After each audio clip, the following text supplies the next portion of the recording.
thoughts today, and just I guess what was the difference maker today? Well, I think, the one thing that you always want from your basketball team is to play as hard as they possibly can.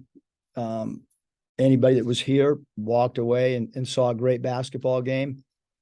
I feel for the locker room. They're giving it all they have. I mean, this is a ranked team at home coming off beating Kansas. We went with a half court trap that I thought we executed to perfection, especially in the first half. I think they were 1 of 14 against it.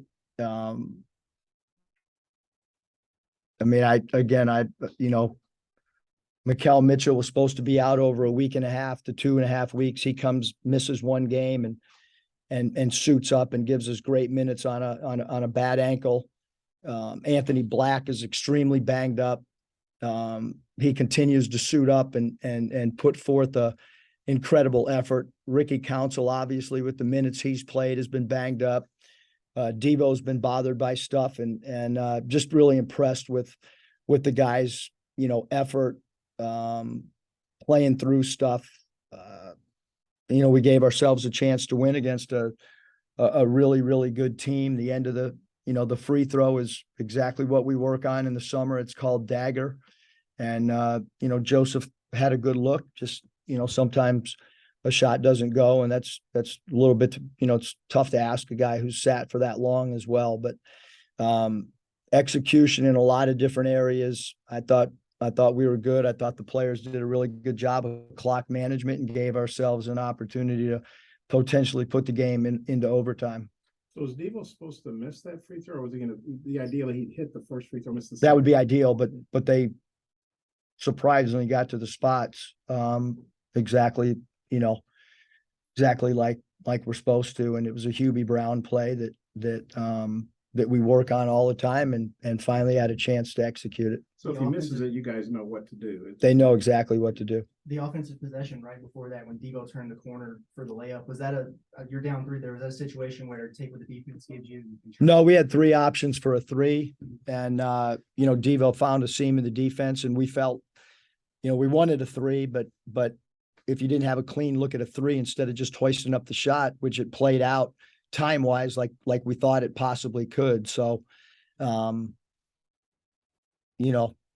Devo makes the first one, and we miss the second, and we execute that. Maybe we walk out of here with the win. So I thought the clock management by the guys on the floor was really, really good. And there was no panic.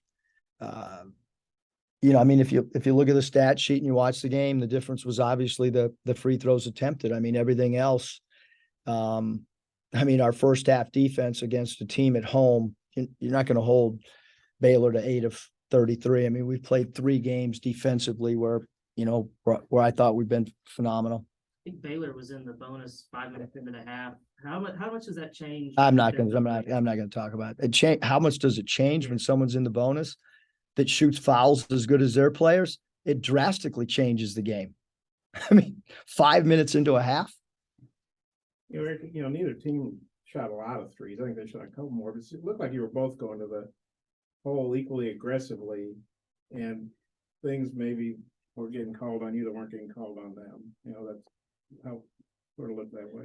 Yeah, I thought we did a good job trying to attack the rim. In the first half, offensively, we were phenomenal. We were phenomenal defensively in the first half, and second half just didn't get to the foul line at all. I don't think we took a foul shot until the last 20 seconds. Ricky hasn't scored the ball as well late, but he had 25 tonight. What did you make of his performance tonight? Yeah, I thought he did a great job of finding seams in the zone, especially in the second half, and we kind of moved him around in different areas. I think our zone offense has drastically improved. Again, I feel for the locker room. It's a great rebounding team. You're talking about the second most efficient offensive team in the country. They're playing at home, and the defensive effort was, we hold them to 33%. Again, they're the second. I didn't make it up. They're the second most efficient offensive team in the country. So feel really bad for our guys in our locker room. I really do, because the effort was outstanding. What'd you make of Jalen Graham's performance today? Obviously, you trusted him in that trap that you guys were using in the first half. Got you 9 rebounds, it's like several assists. Yeah, I thought, the trapping and understanding the angles and how to do it. He was phenomenal. Obviously, he was 0 for 4 from the foul line. Really, really, really hurt us. But he did a good job on the backboards, having 9 rebounds. Thought he was really good in the middle of the zone, having 4 assists. But 4 turnovers from that position is a little bit too much. And like I said, the 4 turnovers and the 0 for 4 from the foul line, we've got to convert when we do get the little chances that we did tonight to get to the line. Eric, I know that obviously the goal is to win, but you guys played so well for most of the game. It's a really good team at their place. Do you feel like you can take positives from this and you can start getting some? I mean, we just got to try to scrap wins out. I mean, the Missouri game, I mean, you saw what they did today. They're a heck of a basketball team at their own place. Gave ourselves a chance to win there. This game, I mean, we're playing against really good teams. We're playing really good basketball on the road. We just look up Baylor's record when Flagler doesn't play or Cryer. Look up Creighton's record when their center doesn't play. Those are just one guys at a time not being out. So, should our fan base, like not winning games? Absolutely no.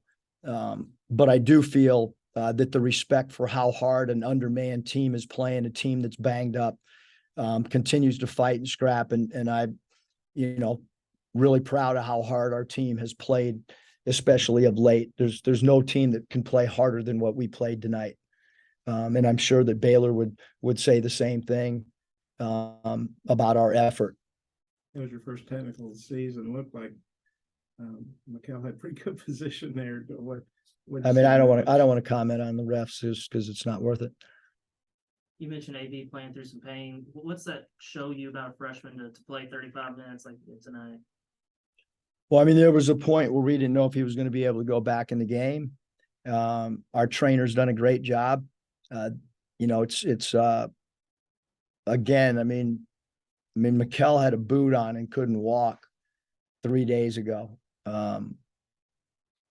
And so we have a group of guys in uniform that are just, I mean, again, playing through injuries. I can't compliment them enough. I really can't, because it hadn't been easy on these guys. They're playing a lot of minutes, and they're giving all they got. Eric, I think that's your 4th loss by 3 where you had a 3. Might have been desperation 3. Some were decent. Looks like what Joe's had. 4th loss by 3 points where you at least had a 3, shot at the end. How tough is that, or how frustrating? I've never had a season like this at all since I've been coaching. I've been coaching a long time, and like I said, I feel for the locker room. We've 3 games could flip, and It's actually 4. 4, whatever. Yeah, but I mean, I don't. I hope we can figure out a way to continue to get better. What you think of George out there, freshman? Oh, he's phenomenal. I thought, I mean, he just rose up, knocked down his foul shots, has an incredible looking shot. 24 points in 32 minutes. I mean, he's a really, really, really special player. Really special player. Got another quick turnaround and travel. We'll ask some Mississippi State questions. Oh, sorry, Texas A&M questions. Yeah, Coach, what is it about Texas A&M's style of play that have made them maybe a difficult matchup over the course of the last couple of years? Well, I think they're a difficult matchup for everybody. I don't think it's just us. I mean, you look at what they did last year to end the season. A pretty difficult matchup for everybody, the way they won towards the end of the year. I think they have a veteran team. They really know their roles. They play their roles. Taylor's a guy that can make threes. He's got really good quickness.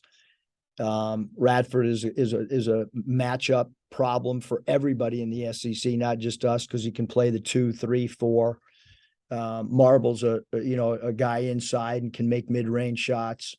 And then Coleman's a guy that plays extremely hard. So 2 big physical guys that offensive rebound at a high rate. It's a team that again, is playing really well in conference play. But the last 2 years they've struggled in non-conference, and once they've gotten to conference play, they've played with great confidence, and it's a team that plays really, really hard. I don't know if you saw some of the early, they lost to Wofford and some other games that kind of head scratchers, but like you say, they seem to get it together in conference play. What are they doing different now that maybe they weren't doing earlier? And why do you think they seem to get it there? Yeah, I mean, I haven't studied, the non-conference. I, only watched them, in conference play. And like I said, they have most of their players back. And then you add a guy like Marble, and then you add a transfer from within league like Garcia. So they have a deep team, and they play really hard. And as far as, you guys get travel, tough road loss travel, then Tuesday night, how tough a turnaround is that? When you're down 2 guys, whether it's a short turnaround or long turnaround, and you're banged up, and guys, I don't know how much we can do between now and Tuesday in practice, but I know that these guys are going to fight through injuries and show great toughness and grit. Because that's what they've been doing, and they'll continue to do that. These guys that are in uniform right now. You mentioned being down 2 guys. Is there any update on Nick? Is his status? Oh, no. The crowd today, the season after Baylor, and obviously most of the fans were theirs, but I'm going to guess our side maybe 1,000 fans. I don't know if you're focused, but we could hear hog calls and stuff. Did you have any sense of the Yeah, no, our crowds are as good as any in the country, and tough place to play. Baylor is, obviously, if you look at their home record, and I know that our guys could feel the Razorback people that were here, and we travel well, and today was another showing by our fans. Eric, after the game, you mentioned like the competitiveness of the guys. That seems like, as you just mentioned, in the fight of the guys, like how much has that changed in your opinion? I think we had, just like everybody in college basketball, every single team, we the Vanderbilt second half, we didn't play with the intensity and the defense that we normally do. So that was a 16-minute segment. There's been times where we've struggled maybe offensively, but we've played really hard. And, for 16 minutes against Vanderbilt, I told you guys the truth of how I felt about our team at that time. And they've certainly bounced back. And this is a tough one, man. This really is. And so are some of the other games, like the game at Missouri that we put ourselves in a position to win, and we just didn't. You say something to Joseph after a tough shot like that? He obviously, you could tell how upset he was. Do you say something to him? Or I mean, we will eventually, but right. I just wanted to leave the locker room alone because they played hard. I didn't really say anything other than bring it in, and we'll get back to prepping for A&M. Thanks, Coach. Yeah.